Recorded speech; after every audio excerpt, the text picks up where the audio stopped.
In 1930, a 61-year-old lawyer with no army and no weapons and no government behind him walked 241 miles to the ocean to pick up a handful of salt, and in doing so, he triggered a movement that would bring down the largest empire the world had ever seen, and the British Empire, which controlled a quarter of the Earth's land surface and a quarter of its population, and which had survived Napoleon and had survived the American Revolution, and had survived countless uprisings across its vast territories. Over 2 centuries of expansion had absolutely no effective answer for what he was doing, because he was not fighting on terms that military power could address, and the genius of what he was doing was precisely that it could not be countered by the tools that the empire had always used to maintain its position, and what almost nobody teaches, and what almost every account of this story leaves out entirely, is that the real architect of the strategy that made this possible was not Gandhi but a woman, who had been developing and refining and proving the theory of nonviolent resistance for 20 years before Gandhi used it at the Salt March, and whose name almost nobody in the Western world has ever heard, and whose photograph almost nobody in the Western world would recognize, even though what she built and what she sacrificed to build it made the independence of India possible in ways that the standard historical account has never fully acknowledged. Her name was Bhikaiji Cama, and her story begins in the drawing rooms of Bombay in the 1860s, where she was born into a wealthy Parsi family that had prospered under British rule in exactly the way that the colonial system rewarded certain groups who were useful to its commercial operations, and who were willing to accommodate themselves to the social and political structures that the empire required its partners to accept in exchange for the material advantages that partnership with the world's dominant commercial and military power could provide. The Parsis were a small community of Zoroastrian refugees who had come to India from Persia over 1,000 years earlier, fleeing the Arab conquest, and who had built over those long centuries in India a remarkable reputation for commercial sophistication and for the kind of careful and pragmatic accommodation with power that allows a minority group to survive and occasionally to thrive under foreign rule without ever fully identifying with the foreign rulers themselves or accepting without reservation the fundamental legitimacy of what they were doing. Bhikaiji grew up in a world of material comfort and social privilege that insulated her from the worst of what British colonialism meant for the vast majority of Indians, who were not members of small, commercially successful communities with the good fortune to occupy useful positions within the colonial economic structure. The kind of privilege that allows a person to go through life without ever being forced to examine the foundations of the system that generates that privilege, and without ever being confronted with evidence that cannot easily be accommodated within a comfortable view of the world as basically just and the empire as basically benevolent, however imperfect in its execution.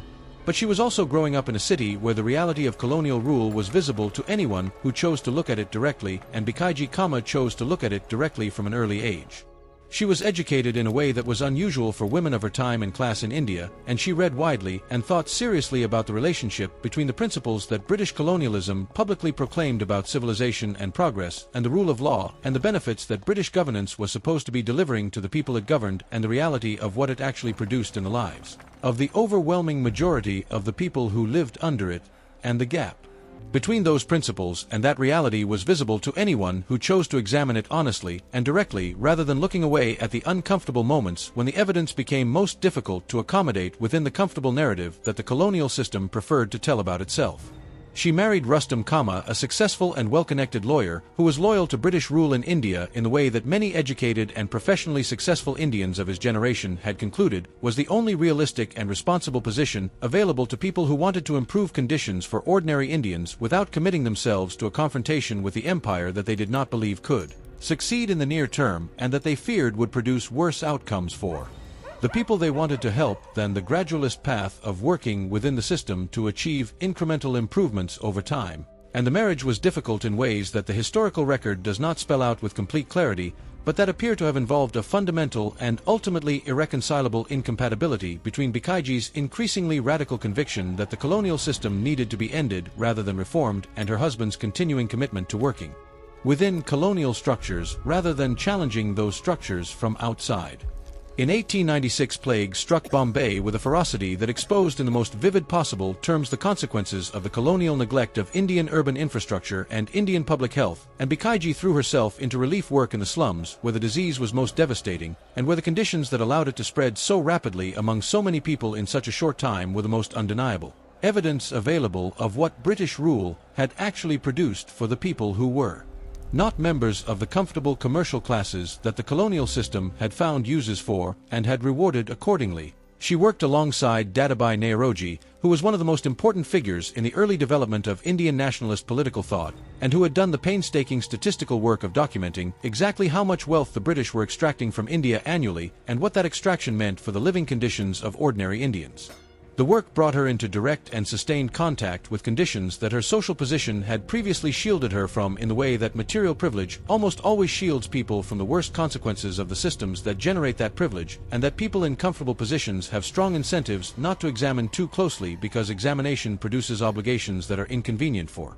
people who are benefiting from the system they are looking at. And what she saw in those slums during the plague years apparently constituted a genuine and permanent turning point in her thinking about what British rule actually was at its core, and what it actually produced for the majority of the people living under it when you removed the comfortable abstractions of official colonial ideology and looked at the concrete material conditions of ordinary Indian lives without the filters that privilege and distance usually provide. She contracted the plague herself while doing relief work among the sick and the dying in conditions that the most basic public health measures would have made considerably less dangerous, and she survived, but her health was permanently damaged by the illness in ways that would affect her physical capacity for the rest of her life, and her doctors recommended that she travel to Europe to recuperate in a climate that was considered more favorable for someone whose system had been compromised by the disease. She went to Britain and then to France, and instead of returning to Bombay when her health had recovered sufficiently to make the long journey possible, she made the decision that would define the rest of her life, and she spent the next 3 decades in Europe operating as the most effective and the most strategically sophisticated propagandist and organizer for Indian independence that the movement produced in that period. She built international networks of support for the independence cause at a time when the British government was doing everything within its considerable power to prevent exactly that kind of organized international attention from being directed at what it was doing in India. And she did this not from the position of someone who had significant financial resources or institutional backing or the kind of official standing that would open doors automatically, but from the position of a woman in exile who had left behind her marriage and her country and her comfortable social position, and who was building everything she built through the force of her own intelligence and her own personal credibility and her own sustained effort over decades. In London, she encountered Shyamji Krishna Varma, who had founded India House, which was a hostel and a meeting place for Indian students studying in Britain, and which had become the center of a circle of radical Indian nationalists who were doing the serious intellectual work of developing ideas about what kind of movement would actually be capable of ending British rule rather than simply negotiating for incremental reforms within a system whose fundamental structure they did not challenge and whose continuation as the permanent condition of Indian existence they were not prepared to accept. And Bikaiji absorbed these ideas and interrogated them and contributed to their development in ways that the historical record suggests were considerably more substantial than most accounts of this period acknowledge, because the people who did the intellectual groundwork of revolutionary movements tend to be remembered less than the people who eventually act on that groundwork. She moved to Paris when the British government began putting sustained pressure on the French authorities about the activities of Indian nationalists in London, and in Paris she found an environment that was in several important respects more hospitable for the kind of work she was doing than the British capital had ever been. France in the early 20th century had its own complicated and not always flattering relationship with colonialism, but it also had a tradition of providing sanctuary to political radicals from other countries that went back at least to the Revolution and that had made Paris one of the great international centers of revolutionary thought in the 19th and early 20th centuries, and it had a press that was considerably more willing than the British press to publish material that was sharply critical of the British Empire and its conduct in India and elsewhere. She wrote articles and pamphlets and longer analytical pieces for Indian and European newspapers and magazines that were circulated clandestinely within India despite British attempts to intercept and suppress them. The British colonial administration in India had well-developed and extensively practiced mechanisms for intercepting and suppressing printed material that it considered subversive or that it judged likely to encourage resistance to colonial authority, and Bikaiji spent considerable effort and ingenuity developing distribution networks that could get the material she was producing past those mechanisms and into the hands of Indians who would not otherwise have access to it. She built connections with Irish nationalists who were fighting their own version of the same struggle against the same empire, and who had developed tactical and organizational insights from their experience of fighting British power in Ireland that were directly applicable to the Indian situation in ways that both movements recognized, and that produced a genuine exchange of ideas and strategies between people who were facing the same adversary in different theaters. She connected with socialists and anarchists and labor organizers across Europe who saw in the Indian independence struggle a dimension of the broader international contest between imperial capital and the working people whose labor sustained it. She attended international conferences and congresses where she made arguments about the Indian situation in terms that connected it to the broader struggle for human freedom and self-determination that many of her European interlocutors recognized as the defining political question of the age, even when they had not previously thought of the Indian independence movement as part of that struggle, because the colonial propaganda that surrounded British rule in India was effective enough that many well-intentioned people in Europe had genuinely not thought carefully about what British rule in India actually meant for the people living under it. And she designed a flag which sounds like a relatively minor contribution until you understand what it meant in the context of Indian nationalism in 1907, and why the British government found it sufficiently threatening to ban its display throughout India. In 1907, at the International Socialist Congress in Stuttgart, Germany, Bikaiji Kama stood on the stage with Indian activists and unfurled the first version of what would eventually evolve into the flag of independent India. It was a tricolor, with green and gold and red, and it incorporated symbols from multiple Indian religious traditions in a deliberate and carefully considered statement that the independence movement she was helping to build was not the sectarian project of any single religious community, but the national project of all Indians regardless of faith or caste or region or any of the other divisions that the colonial administration found it politically useful to emphasize and to maintain and to deepen because it divided. India was an India that could not effectively organize against colonial rule. The Stuttgart Congress appearance was one of the moments when Bikaiji Kama stepped most fully onto the international stage and forced the colonial world to confront the simple and deeply uncomfortable fact that Indians were articulate and educated and organized and were building exactly the kind of international movement that the British government most feared because it attacked the empire not where it was strongest, which was in military force and economic power, but where it was most vulnerable, which was in the gap between the principles it publicly proclaimed and the reality of what it actually did in the territories it governed and among the people whose lives it controlled. And she did something that night that took considerable personal courage for a woman of her background and her time and her social position.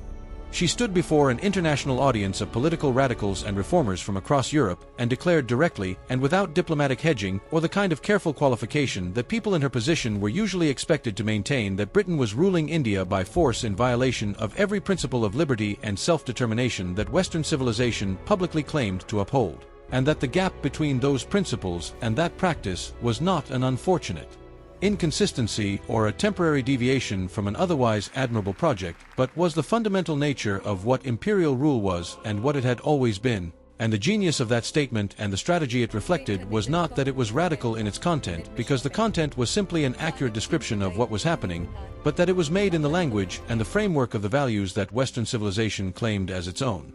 She was essentially holding up a mirror and saying, look at what you claim to believe, and look at what we are actually experiencing at the hands of the people who claim to believe it, and demanding that the people looking in that mirror account for the distance between the reflection they expected to see and the one that was actually there. And this was a more sophisticated and ultimately more effective approach than simple condemnation would have been, because it gave European audiences a framework for understanding the Indian situation in terms that connected to their own political self-understanding, and that made the colonial project difficult to defend without abandoning principles that the defenders themselves publicly claimed to hold as the foundations of their civilization. But what made Bikaiji Kama genuinely significant as a historical figure, rather than simply as one of many people who made accurate and articulate criticisms of British colonialism, was her understanding of how to build a movement that could actually succeed against an adversary with the military and economic power that Britain possessed in the early 20th century, and her sustained contribution over 3 decades to developing the strategic framework that would eventually be applied most visibly by Gandhi in the campaigns of the 1920s and 1930s that finally made British rule in India politically untenable both domestically and internationally. She understood that the British Empire could not be defeated militarily by India in any realistic near-term scenario, because the military imbalance was too great and any attempt at violent uprising would be suppressed with the kind of overwhelming and systematic force that Britain had demonstrated repeatedly and without apparent moral discomfort that it was willing and able to apply against subject populations that threatened its control. She had seen the aftermath of the 1857 uprising, which the British called a mutiny and which many Indians called the First War of Independence, and she understood from that catastrophic example that the British response to violent resistance was not negotiation but suppression, and that the military resources available to the empire were sufficient to make that suppression effective regardless of how many Indians rose up simultaneously if the uprising took the form that the empire knew how to deal with. She understood that the British Empire was not simply a military occupation in the sense that it was not simply a foreign army imposing its will on a conquered population through naked coercion without the cooperation of anyone in the subject population. It was a system that depended on the active or passive cooperation of enormous numbers of Indians at every level of society to actually function in the way that it functioned and to produce the revenues that made it profitable for Britain to maintain. From the hundreds of thousands of Indian soldiers who made up the overwhelming majority of the British Indian Army and whose willingness to serve under British officers made British military power in the subcontinent possible at all, to the Indian civil servants who administered most of the actual day-to-day governance of the country, to the Indian merchants and landowners and tax collectors and railway workers and telegraph operators whose activities and whose compliance generated the revenue and maintained the infrastructure that made the whole system work. And she understood something that was perhaps the most important insight of all, and the one that she contributed most substantially to developing as a coherent strategic framework, rather than simply as an observation about how empires worked, that a movement that withdrew that cooperation systematically and visibly and nonviolently, while simultaneously building international public opinion against the empire, would put the British government in an impossible political position from which there was no exit that did not involve either granting independence or engaging in the kind of sustained violence against peaceful and unarmed resistors that would make the moral contradiction between Britain's self-presentation as a civilizing force and its actual conduct in India impossible to maintain in the face of international scrutiny from audiences whose opinion the empire genuinely needed to manage. The British government could not simultaneously claim to be the civilized bearer of liberal values and the rule of law and the protector of the rights of subject peoples and be shooting and imprisoning and brutalizing unarmed people who were peacefully declining to cooperate with their own governance in front of an international press that was increasingly capable of reporting what was happening and distributing that reporting to audiences around the world. The contradiction was one that military force could not resolve, and that legal suppression could not resolve either, because every arrest and every imprisonment and every act of official violence against peaceful resistors only strengthened the moral case that the resistors were making in the eyes of exactly the international audiences whose opinion the empire needed to maintain if it wanted to continue presenting itself as a beneficial civilizing force, rather than as what it actually was. She developed these ideas and wrote about them and spoke about them and argued about them with other independence activists in the cafes and meeting rooms and Congress halls of Paris and London and Stuttgart for decades before Gandhi returned to India from South Africa and began applying similar principles in ways that eventually caught the attention of the world and became the dominant image that most people in the Western world carry of what the Indian independence movement looked like and how it worked. And the historical question of exactly how much Gandhi drew directly from the intellectual work that Bhikaiji Cama and others in her circle had been doing during those decades is one that historians have debated without reaching a fully satisfying conclusion, partly because the transmission of political ideas is always difficult to trace precisely, and partly because Gandhi himself was not always meticulous or generous in acknowledging the intellectual debts he owed to people who had been working on the same problems before him and whose conclusions he built upon.